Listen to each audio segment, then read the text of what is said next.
حضرت شیخ الہند رحمۃ اللہ علیہ کی میں نے حضرت والد صاحب سے شیخ الہند کی بات سنی،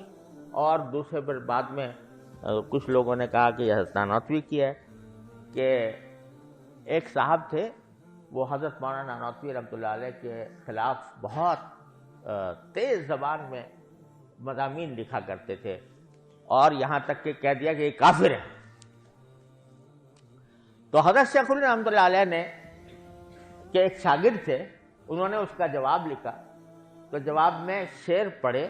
شعر میں لیے جواب دیا، فارسی شعر میں۔ اب تو لوگ فارسی بھی نہیں جانتے، پتہ نہیں پڑھائی جاتی ہے فارسی؟ نہیں پڑھائی جاتی، تو فارسی میں اس کا جواب دیا، بڑا تیکھا جواب یہ دیا، مرا کافر اگر گفتی غم نیس، مرا کافر اگر گفتی غم نیس، چراغ کذب را نبوت فروغے، جس کے معنی یہ ہے کہ تم نے اگر مجھے کافر کہا ہے تو مجھے کوئی غم نہیں ہے، کیونکہ جھوٹ کا چراغ جلا نہیں کرتا۔ پہلے تو یہ کہا، پھر کہا مسلمانت بخانم در جوابش، دروغے را جزا باشد دروغے، کہ تم نے تو مجھے کافر کہا، میں تمہارے جواب میں تمہیں مسلمان کہتا ہوں، میں جواب میں تمہیں مسلمان کہتا ہوں۔ کیوں کہتا ہوں؟ اس لیے کہ جھوٹ کا جواب جھوٹ ہوتا ہے، جھوٹ کا جواب جھوٹ ہوتا ہے، یعنی تم نے مجھے کافر کہہ کر جھوٹ بولا تو میں تمہیں مسلمان کہہ کر جھوٹ بول رہا،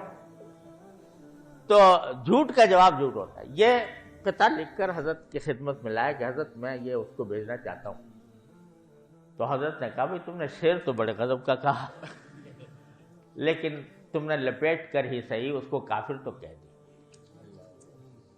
تمہیں لپیٹ کر ہی صحیح لیکن اس کو کافر تو کہہ دیا، تو یہ غلط بات ہے، ہم کافر نہیں کہتے، لہذا اس میں بدلو، اس شعر کو بدلو، اور بدل کر یہ کہو کہ اگر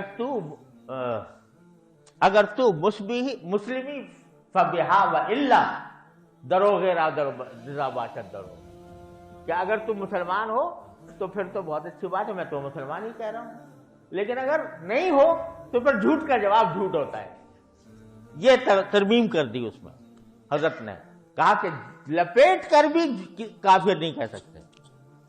تو یہ ہمارے اکابر کا ترہ امتیاز ہے۔